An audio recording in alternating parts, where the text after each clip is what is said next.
So, hi there.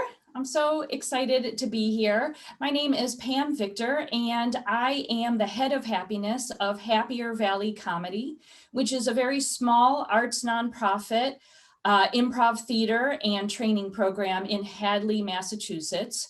We have three parts of our company. We do in non-pandemic times, we do regular shows. We have a full multi-level comedy training program. And then we have this third branch. This branch I'm going to talk about today. I'm going to demonstrate today. That's a through laughter branch where I use improv training exercises for professional development to work on collaboration, communication, creativity, innovation, and happiness building. And today I'm going to work on collaboration and communication with you. Because my job's really weird. I literally get paid to go on stage without a script and create content out of thin air with my colleagues, which is something that might excite like one or two of you out there and probably gives tummy troubles to the rest of you. And don't worry, you're not going to improvise during this presentation, but I do want to share with you how my job has taught me how to collaborate on the fly with my colleagues with positivity. And I needed to learn how to communicate like an improviser, to listen without judgment and move forward with positivity, which is different than how regular humans, we call you muggles, communicate with each other. So a regular human might see this and hear somebody say, "Mom, Dad, Queen Elizabeth is at the door." And a regular human might be like, "That's ridiculous. Of course the Queen is not there. Get out of here. Go, what are you drinking? That's ridiculous." But when an improviser hears, "Mom, Dad, Queen Elizabeth is at the door," we're trained to say something like, "Liz, come on in. Can I get you a spot of tea?" In order to jump into the unknown and create scenes on the spot, improvisers have to develop certain communication and collaboration muscles. I call these our improv superpowers. We have to disregard fear of the unknown. Just because I don't know how this weird scene with Queen Elizabeth is going to turn out doesn't mean I have to bail on the scene. My fear has nothing to do with it, and I have to let go of control. I didn't intend to do a show with Queen Elizabeth, but now I'm doing a show with Queen Elizabeth, and that's the new reality. In order to do that, improvisers have to collaborate transparently. If I have an idea how I want the scene to go in my head, it's not doing any good. I have to be outward about it. So my scene partner knows, "Oh, Queen Elizabeth, come in. Here's a cup of tea. Don't worry, I didn't put any poison in it." Right? So it's more transparent. And improvisers need to learn how to pay attention to the actual moment, not the moment that's going on in our head, but what's actually happening. Accept that reality, now we're about to poison the Queen, and agree to move forward together with positivity. Now imagine what it would be like to apply these same skills to your team. How could they improve your communication and collaboration, your innovation, brainstorming, problem solving, and leadership abilities if you're able to disregard fear of the unknown every time your team needs to collaborate and let go of control and transparently collaborate, accept each moment as it comes, and move forward with positivity? Though there are a ton of skills that improvisers use to get up on stage and do this type of collaboration without a script, I just only have time to share one of them with you. And this superpower can be summed up in 2 words, and I'll share those 2 words with you in a few minutes. But first, we're about to do an exercise together, and we're going to be sending you into breakout room in pairs. And don't worry, it's really fun and easy. And if you just had this feeling of like, "God, I don't want to do that. Get me out of here." I'm going to encourage you to sort of take a breath and not allow your fear, your nervousness, which can be really fun to feel nervous about something. Just do the goofy exercise in the breakout room anyways, because it could be a game changer for you. Because in order to improvise into the unknown, we need to be able to accept the reality of the moment and move forward with positivity. And this little exercise can help bring that into, make that feel really real for you. So in order to do it, like I said, I'm going to send you into breakout rooms, but first I want to demonstrate it. Usually I would demonstrate each 3 parts of this differently, but because it's too hard to send you into breakout rooms and come back and send you and come back, I'm just going to demonstrate all 3 rounds right now with somebody, and then send you into the breakout rooms, and you and your partner can do them. So in order to demonstrate, I need a partner who would be willing to demonstrate with me. So the partner will just have to unmute because I can't see everybody, and start your video. I know I can see Jesse, are you down? Yeah. Awesome, Jesse was first. Great, so Jesse, you'll unmute. So the first thing that we're going to do is you decide who is person A and who is person B. So in this case, Jesse, you can be person A and I will be person B. And for the first round, person A is going to pitch an idea. Now, it could be any kind of idea at all. It could be something real in your company, or it can be something ridiculous like, let's go out for drinks together after this presentation, whatever you want. And my job as person B is going to say, no, because. No, because. So, and you're just going to keep pitching your idea, Jesse, and I'm going to keep shooting it down. Not because I don't like the idea, I have to do it. So if you're a people pleaser out there and this makes you nervous, don't worry, it's only like 30 seconds long. So Jesse, go ahead and pitch an idea and I'll demonstrate person B. And you'll have to unmute yourself. Okay, I have a great idea I want to share now that I'm unmuted. And this is all about rolling pins, because we are so fixated on our kitchens right now. I would like to bring out an entire new line of rolling pins, personalized, different styles, color. What do you think? No, because rolling pins feel really old fashioned, and you know, millennials, they're not down with old fashioned stuff. I think people want to get back to old fashioned. I think people want the comfort and security of home. Oh, no, because it will remind them of their like grandmas and cookies, and we're all trying to lose the pandemic 15 and we don't want to think about cookies. Hey, but with a rolling pin, you get a workout. So there you go. Oh, no, because I am really attached to CrossFit and I don't want to have any other workout. So, okay, so that's how it would go. Person, you did great, Jesse. Person A pitches the idea, person B shoots it down, and I do want you to use the words no, because. That's round 1. Round 2 is going to go like this. Person B will pitch the idea. And person A, Jesse, is going to say yes, but to all of my ideas. Mm-hmm. So let's see, here's my idea. Okay, Jesse, in your company, I think you should give kittens with every time you work with somebody. You give a kitten to somebody. Yes, great idea. But a lot of people are allergic. Oh, so we'll just do those naked cats, whatever they're called. Yeah, the hairless cats. Okay, yes, again, great idea. But then there's the issue of they already have pets. Most of the pets don't get along. Okay, so we'll send them with a sheet of paper that says how to introduce your new hairless kitten to your other pets. Yes, again, great thinking there. But I think that it's going to be really hard for people during COVID to just bring one more item into the household. Oh, but you know how people are with these COVID pets now. Everybody's trying to get a COVID pet. This will just be another one. Yes, yes, but there are already enough mouths to feed in each of the households. Great. Awesome. That's exactly how round 2 goes. You did such a great job. Now for the 3rd round, what's going to happen is, Jesse, you're going to go back to pitching your original idea about the rolling pins. Mm-hmm. And now I'm going to say yes and to your idea. Ooh. Now, in order to yes and, I have to listen to your idea and then add to it. And now, Jesse, you're going to have to listen to how I reply, because you're going to yes and that. And we'll go back and forth replying and yes anding, responding to the last thing that was happened. So we really have to listen to each other in this one. Mm-hmm.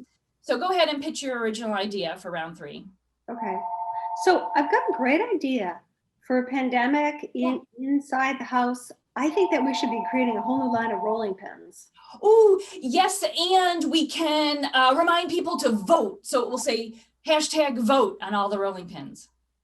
Okay, so then at this point, I just You say yes and. I say yes and. Okay, Yes. yes, and we can color the rolling pins like a flag kind of a theme on the rolling pins, so it feels patriotic while we're encouraging people to vote, which maybe, you know. Whoops, sorry, wait. Oh, You're on mute. I'm muted. I didn't hear you. You were muted. So we can make flags from all countries. So it will be like global rolling pins. Yes, that's a great idea. And we can even have some maybe other languages also on the rolling pins. We can have like things like we can write, peace or collaboration or something. And people can pick their own. Yes, and we could call it peace around the world. No, yes, yes. And we could also call it piece of pie. Yes, we can call it piece of pie around the world. I love it. Okay, so that's exactly, Jesse, yeah, hand clap for Jesse, such a good job. So that's exactly how it's going to go. When you go into your breakout rooms, you are going to first say no because, then you are going to say yes but, and then you'll say yes and go back to, and now I really do want you to it's going to feel a little clunky, but really use those exact words. Yes, no because, yes but, and yes and. And by the way, we're going to keep a few people in this room probably as well. Does anybody have any questions about how to do this? You can ask them in the chat window. Yeah, Jesse. I do have a question. So was I elaborating too much? Should I have just stuck to yes, but? No, you did a great job. I just use those actual words, yes, but. Okay. You did a great job. Did a great job. Any other questions how to do this? If you do have questions or technical issues, you could always ask host when you're in your breakout room. Oh, and this too, I'm going to send you, please open this link. If you need the instructions will be on that page. All right, we're ready to go to breakout rooms. Patty, you and I will do it. We'll do the exercise. So Patty, you want to be A or B? B. Awesome. So I will start by pitching the idea and you get to say no because to me. Okay. Let's see. Let's mail every nonprofit in Massachusetts $1,000. No, because why would we do that?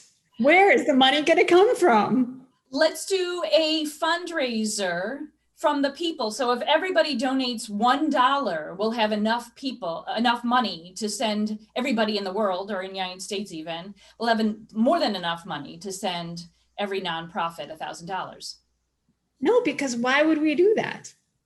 Oh, because I don't know about you, but nonprofits are hurting right now a lot. No, because shouldn't you select the nonprofit that you want to? Oh, I want to be completely equitable. I want to be inclusive. So I don't want to miss even one, because already nonprofits are by definition fantastic. No, because I don't agree. Not every nonprofit is fantastic. Well, that's the thing about it. We're just going to have to trust. We're going to trust that it's going to work out and people will do the best they can with this extra money. No, because you can't trust everybody. Great. All right. So that's round one. Molly, we're going to send people into round two, the part with the yes, but part. B pitches a new idea and A always replies yes, but, and gives their argument. So you get to pitch an idea and I get to say yes, but. Oh, gosh. All right. I'm struggling here to come up with an idea. Take your time. You're going to do great. I think we should donate a book to every child in Massachusetts. Yes, but what about the kids who not everybody can read? True. However, there are books for all ages. Yes, but how the amount of admin work that it will go into figuring out how old the kid is and which book we should send them, it's just cost prohibitive. Agreed, but at the same time, is this not a worthy cause? Yes, but what about food?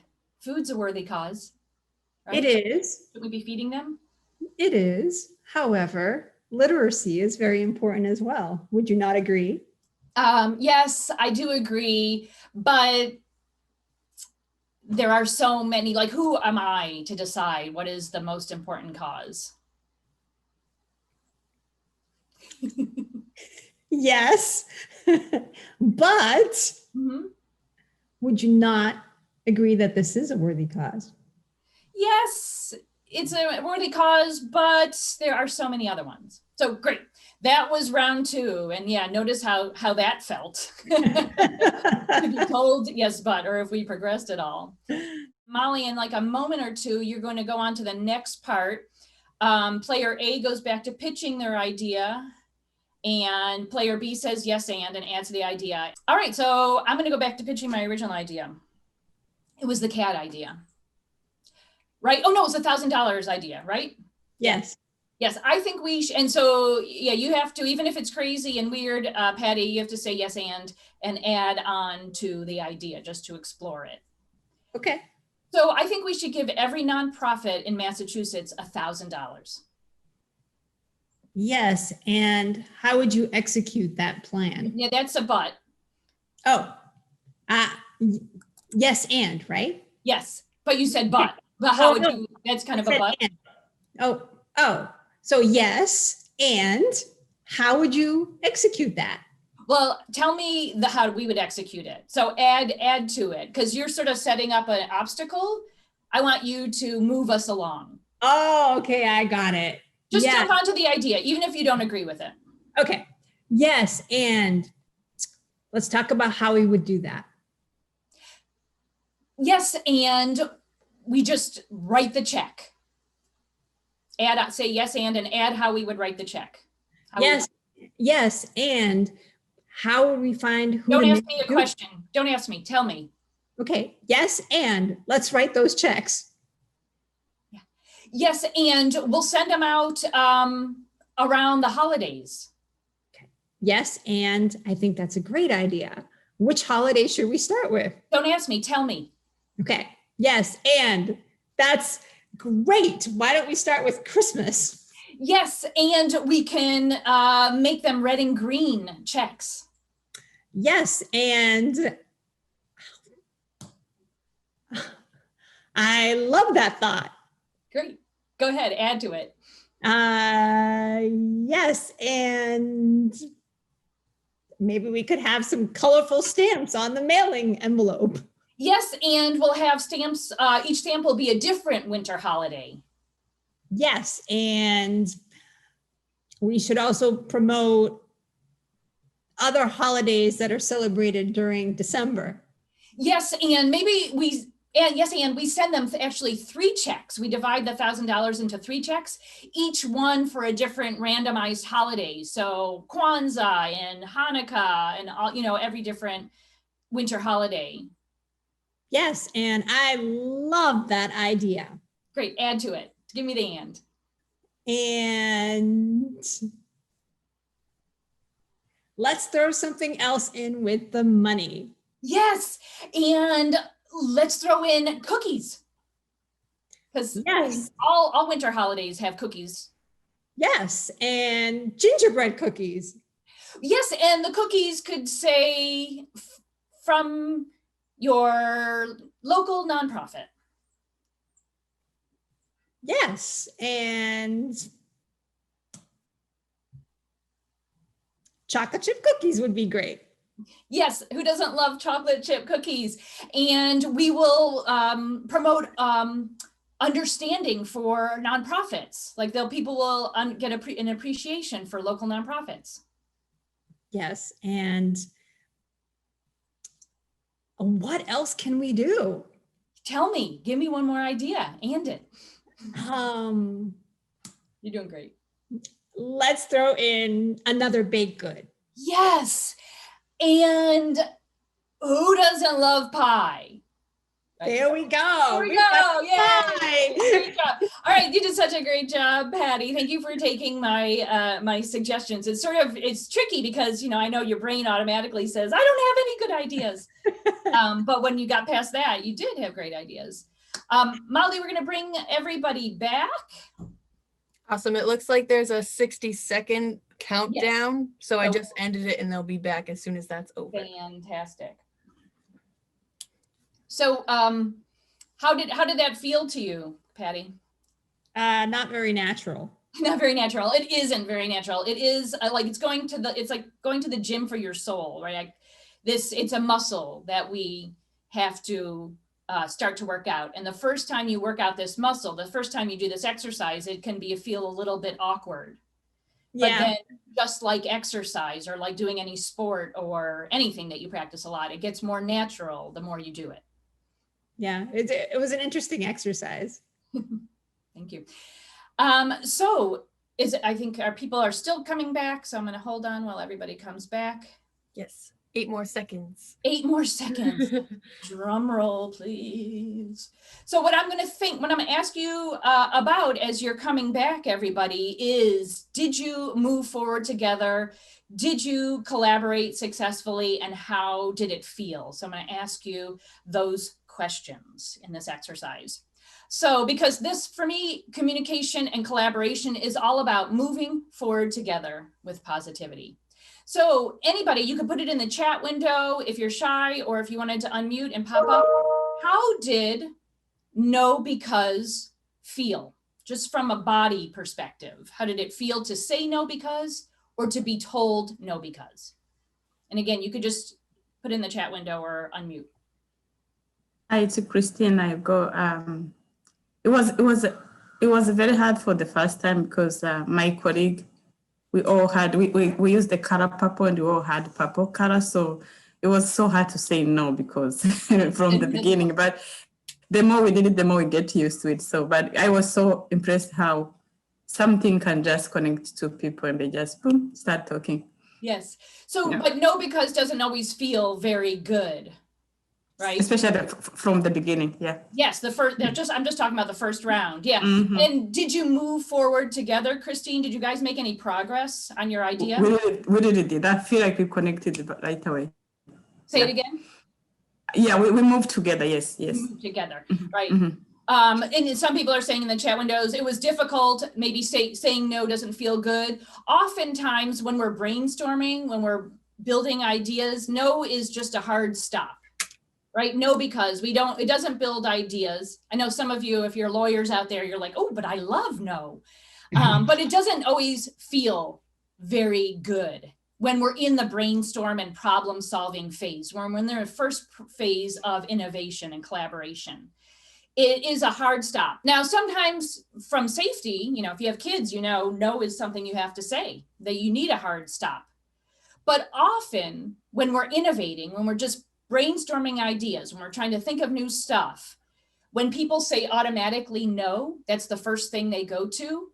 Often that no is born out of fear of failure, fear of losing control, fear of the unknown, right? And we'll talk more about that in a moment, but just know that no, I can see saying in the chat, it doesn't feel very good. And often we're not able to move forward together. And that's what I want to do. I want to move forward together. I want to communicate and collaborate successfully. So how about yes, but? First of all, how did yes, but feel? Right, and so I see Jesse says it creates a power dynamic that's apparent and cold, right? So yes can be uplifting, but how did it feel to be told yes, but? So the yes, but moved the edge over slightly, but it still very much felt like whoever was saying that was in a power position, but a more patronizing power position. Yes, and I noticed, Jesse, when you and I did it, you're like, yes, very good idea, but it ain't gonna happen, right? So it's like some people say yes, but is just a no dressed up in a tuxedo. So you're still shooting down people's ideas if you're truly saying yes, but. Like maybe you're saying yes, but in building, and that's more of a yes and. But if you're saying yes, but that can't work, and this is why that can't work, that's sort of stopping the idea. And for some people, it doesn't feel very good. In fact, it feels like Jesse said, patronizing. It feels kind of passive aggressive. Yeah, nice idea, but it's not going to happen, right? So just know when you're saying yes, but, and again, if you're a parent, you might say it as much as I do. We say yes, but a lot. Your kids know. Yes, but is just a no. It's just a no. So it's not always useful. It might feel a little easier for some people, but it doesn't always feel very good. And the ideas, it just doesn't move forward as quickly in general, usually. And there's a time for yes, but when I'm talking about in the early brainstorming phase, in the problem solving phase, in the first phases of innovation. How did yes and feel? When you did the third round, what was the energy between the two of you? Energizing, Letitia says. Yes. Yes, oftentimes when I'm doing it in a group in real life, like it gets really noisy around the yes and part, and people are laughing usually. Yeah, I felt like it's a contributing moment, giving you a voice and adding to what the person said. So it's like I felt like it's powerful. You are all sharing the power. That's how I felt. Yes, it's total sharing, because you have to hear what to say yes and to. So you have to be literally listening to the other person and saying yes to that idea and building on it. Even if it's not going where you want it to go, it's just an agreement to explore this idea. Kim says it's more collaborative, or Michael says you're working together more. It's more collaborative. It makes it easier to continue adding to the ideas and working together. It felt like the ideas were getting better, more creative, because you're bouncing off one another. Yeah, yes and are the two magic words for innovation from improvisation. They promote total collaboration and communication. You feel heard, as Carla says. Yeah, and what were some of the crazy, even if it's a wacky thing, what are some of the wacky things you came up with?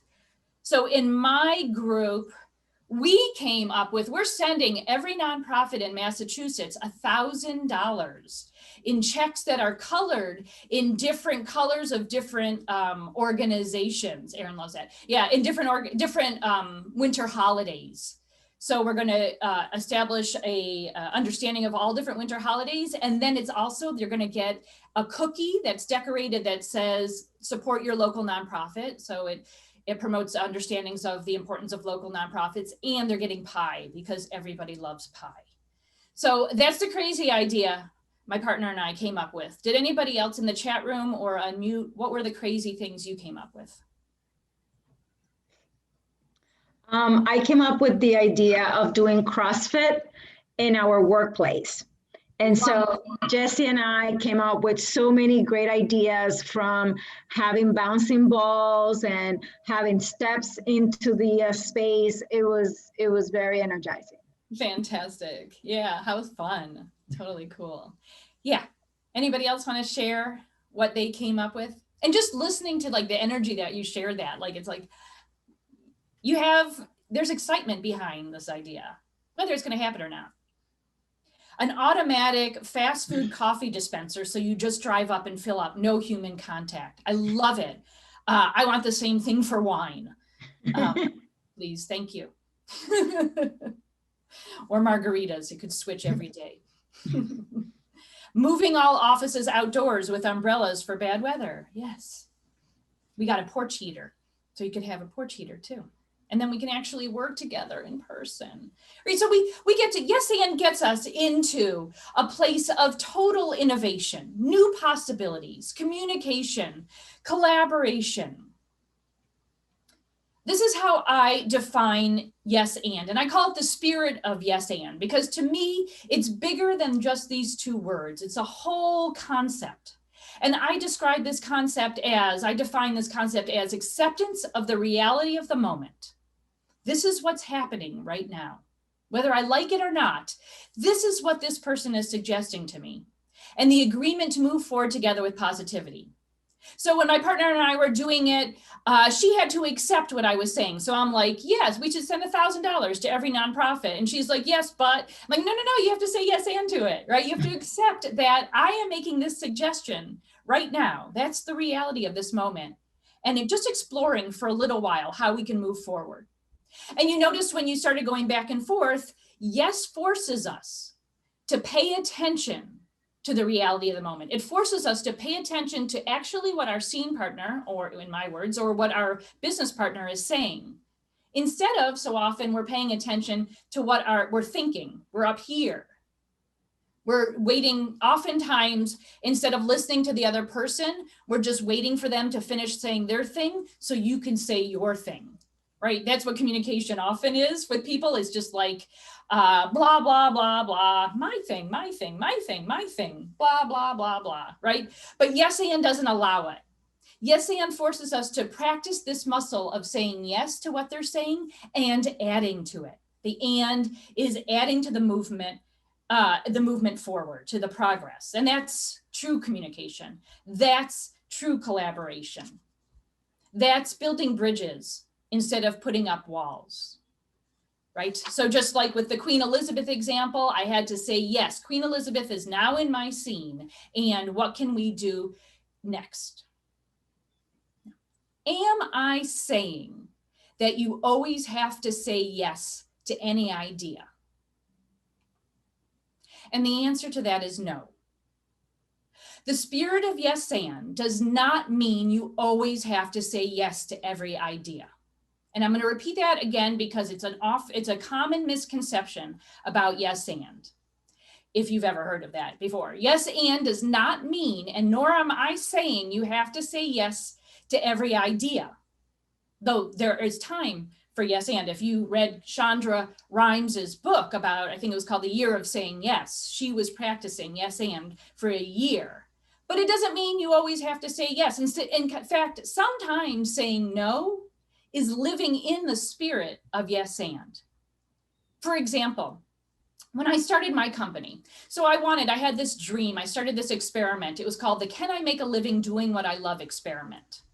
I gave myself a year to make a living through improv comedy, because that's what I love deeply, and in Western Massachusetts. I don't know if you know a lot about improv comedy, but that shouldn't be possible. There are very few people making a living full-time through improv. And there are almost none, I don't know any, people doing it in small towns. Everybody I know, and I know about 10 people making a living full-time through improv, they all live in big cities like Chicago, Boston, New York, right? But I wanted to make it a living in Hadley, Massachusetts, Western Mass. So I was in a place for that first year of total yes and. I said yes to everything because I was starting something from ground zero, from absolutely nothing. So my fear was not a good enough reason to say no. So I said, yes, do you want to teach? So I taught a class about improv and they said to me, can you teach another class? We want to keep taking class. And I thought I had taught them everything about improv already. But I said yes anyways. And I was like, well, so what do you want to learn? And they told me. And so I made a level 2. And that's how level 2 of my program was born. And those silly people wanted to take a level 3. So I invented level 3. And then I thought, oh, I'm sure I ran out of people in the Pioneer Valley interested in taking improvisation. But I didn't let that fear stop me. I just offered another class. And sure enough, 12 more people signed up for another class. And I just kept saying yes and. Somebody asked me to do a keynote address. I had never done one before, but I said yes because they were willing to pay me and I was willing to accept payment. Because that's how I could make a living doing what I love. So I said yes, and that first speech was okay. It wasn't great, but I learned a ton from it. And now that's something in my arsenal that I get to do a lot, as you can see. But after a year of saying yes to everything, I was too busy. I couldn't keep doing it. It was not sustainable. I was working, as you know, how it is. I was working 24/7. You know, when you run your own company, it's a 7-day a week. It's never ending. The to-do list was never ending. My anxiety was through the roof. This just wasn't going to be sustainable. So I started for the second year what I call the year of conscious mindful growth. And that meant, and this is the actual sheet of paper that's been floating around my desk for years. I wrote down like 5 or 6 questions, and I'll read them to you so you don't have to read my scrawl. And these were my questions. Yours might look differently, but every new opportunity had to get a yes to some, if not all of these questions. So I would calculate the financials of it. Did it make sense? Were they going to pay me? I'd calculate the time commitment. Is it worth my time? Will it make me money? Will it directly and immediately benefit the company in some way? What are the psychic effects, the spiritual effects, like the emotional effects on me and the staff? By that time I had an assistant. This is one that's kind of groovy, but works for my values. Does it make my heart sing? So any new opportunity had to get a yes to all of these. And in fact, at that time I was doing a podcast, Conversations with Funny Feminists, and I had to say no and stop doing the podcast because it didn't get a yes to all of these. And that is an example of saying no to something in order to say yes to my commitment to conscious mindful growth. So sometimes saying no means saying yes. It's still in the spirit, actually, of yes and, because the spirit of yes and reminds us to let go and trust that what we can create together is more powerful and beautiful than what we could come up with alone.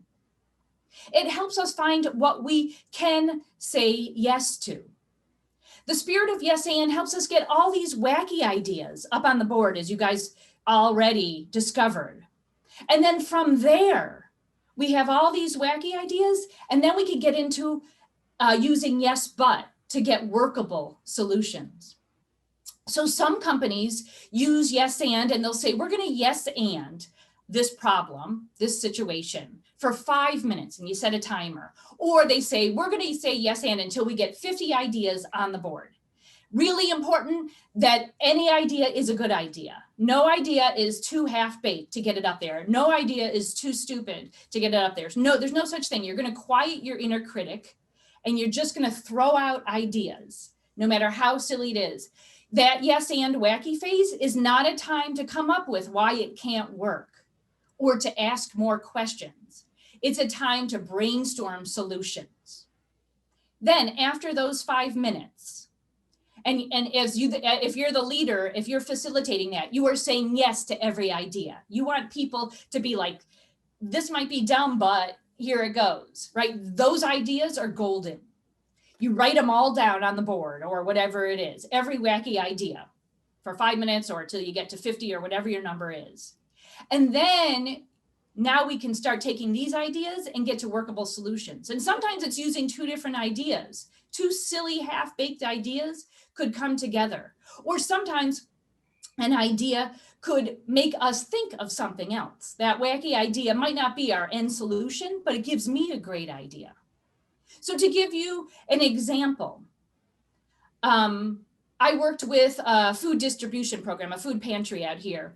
And then after they worked with me, they decided that at the beginning of every monthly meeting, they were going to have 5 minutes of yes and. And one of the yes, and they listed these wacky ideas that they got. And one of the wacky ideas they came up with was we should build a roof on the top, we should build a jacuzzi on the top of our food distribution program, on top of the food pantry. Of course, the director of the program could not build a jacuzzi. That would be an unwise allocation of their limited resources. Not to mention architecturally unsound for that building. But she was able to hear that idea and ask more questions. So she said, like, what is it about a jacuzzi that would be useful to you? And they said, well, our jobs are really stressful. Sometimes food doesn't get delivered, or clients get upset, or people don't show up for their shifts. And we have a tremendous amount of stress. So they used this wacky idea to get to a workable solution. Like 2 workable solutions they came up with one was they could take a closet and make it into a meditation suite where you could go for 5 minutes without your phone, to just have 5 minutes to decompress or of mindfulness or just to have a good cry. which is sometimes what we need in the middle of the day. Or another workable solution they came up with of 5 minutes of guided meditation at the beginning of each day that the whole team did together. These are workable solutions. The spirit of yes and encourages us to be mindful about why we may need to say no and what we can in that idea say yes to, just like she did. What can I say yes to in that idea? That's moving into the yes but phase. So there are a tremendous amount of benefits for using the spirit of yes and. It invites the team to share the best of themselves non-judgmentally. If you are the leader of a team, you hire these people for a reason. But often they're not sharing their best ideas with you because they're afraid that there's a pet culture of shooting down ideas, or they're afraid of your judgment, or their inner critic is so loud, it's uncomfortable for them to take this risk. But yes and gets us to this silly place where they can share these ideas. And when they've shared these ideas with you, now that they have extra buy-in to the solutions, because if a seed of their suggestions takes root in the eventual solution, they're going to have more skin in the game to work towards that solution. It gets them, we're going to take more risk taking, which is what we need. So often people don't share their ideas because they're in a place of fear. One example that I came up when I found, and I was just talking to my partner, my yes and partner, and we were talking about how scary it is sometimes to say yes and. It does. It feels for some people like a big risk, like I'm jumping out there. And fear really does put us into that place. So when the pandemic hit, my company shut down completely. I had to close my theater completely. In like, you know how it went, right? March 13th, like it's just like one day you're like, holy crap. And so I lost all streams of revenue.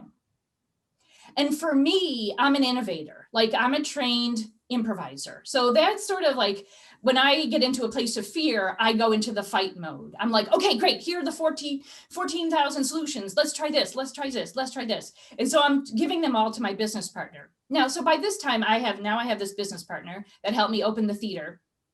He's fantastic, Scott. I love him. He's not an innovator. He is an implementer, which is why we make such a good partnership. But he was in a fear-based place. He had a baby on March 10th. He left for paternity leave on March 10th. And I had to call him 3 days later and be like, sorry to bother you, but I checked with our board and I'm closing our company, right? It was, so that made a tremendous amount of fear. And when Scott's in fear, he goes to freeze mode. Nobody change anything. Nothing change. Don't do anything new, right? So my innovating really, really triggered his freezing. So, and we just kept butting heads. I'm like, dude, we got to save our company. We have to create new avenues of revenue. And he's just like, but it can't work. We can't do improv online. We can't do, right? So all these things. So finally I said to him, I need you to say yes and. I need you just to, even if you don't say yes and to the eventual, so even if you're not committing to this idea, I need you to say yes and to help me explore it. And it was hard for him, but because he's a good partner, he said yes to that. Again, I'm like, just say yes and for the next 5 minutes. It doesn't mean you're on board, but instead of telling me why we can't do it, I need you to say yes and tell me what the solutions are. Sometimes, half the time of us going through that process, I was able to see, you know what, this one doesn't have legs. Let's not do it.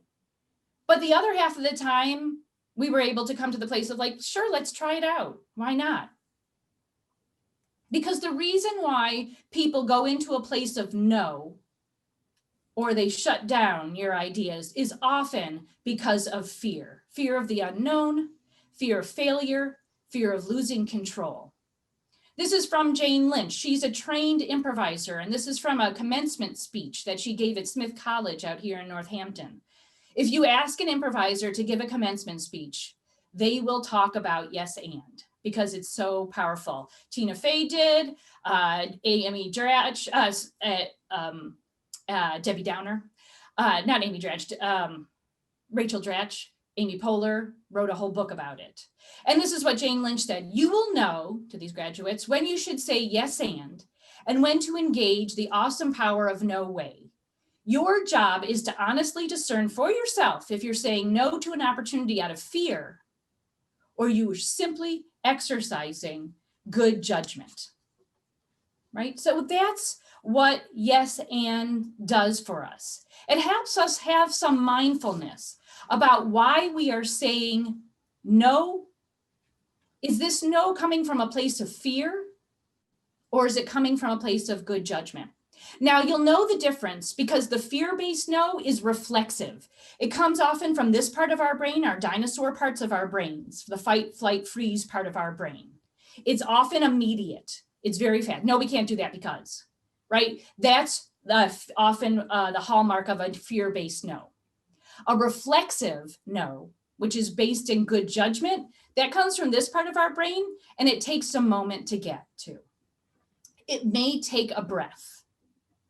But the spirit of yes and reminds us to ask ourselves, are we saying yes out of fear, or are we saying yes because it's from a place of good judgment?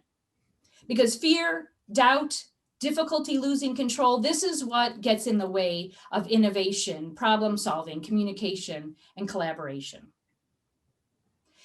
The spirit of yes and helps us figure out, what can I say yes to? The fact is, this person's giving me this idea right now, or the fact is the pandemic has shut down our theater. The fact is this client is having a problem. That's the fact, yes. Is there something in here? Can I just listen for a little while? And is there one thing I can say yes to this so we can move forward together with positivity?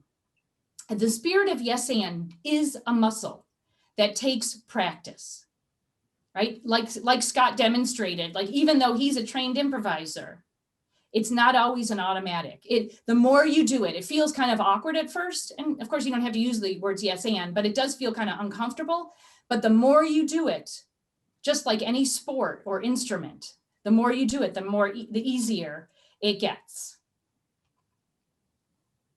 Like I said, Tina Fey, she uses yes and. Another Tina Fey quote, I'll read this one in a second. She says, jump and then figure it out on the way down, right? Say yes and you'll figure it out afterwards. It's helped me be more adventurous, and it has definitely helped me be less afraid, right? My fear is not a good enough reason to say no to an idea. I might need to do it out of good judgment. So your jobs are different than mine. You probably don't have Queen Elizabeth showing up in your jobs on the regular. But I know for a fact that you have all sorts of challenges, all sorts of wrinkles.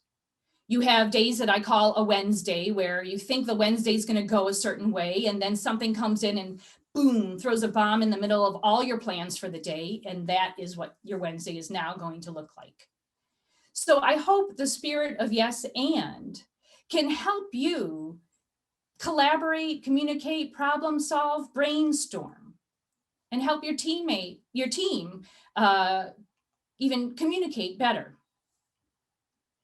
Whether you're using it in brainstorming sessions or problem solving, you're trying to get into a place of good risk taking, outside the box, creative thinking, right? Big problems like the pandemic involves solutions that we've never explored before. Like I said before, it promotes a sense of ownership and investment in the success. And it allows even the quiet people who aren't talking because they're introverts and it's hard to say it out loud in a group. It's inviting them to have a part in the process because their ideas are important too. And of course, it's fun. And why work if it's not fun? In my opinion, at least. So my wish for you is that there is a lot of yes and in your work life. Here, this is going in your handout that they have sent you. It says a little cheat sheet to go through the big ideas. I'll take questions as well, if anybody has any questions. If not, I thank you very, very much, but I'll stick around until the last question is answered. Here are some things that we have innovated in my company We're now doing interactive presentations online, which I thought we'd never be able to do, including an entire new program all about happiness and resilience building, which actually kicks off on Saturday. Who knows if it's going to work, but it helps me live by our mission. So if anybody has any questions, I'm here. Otherwise, thank you very, very much.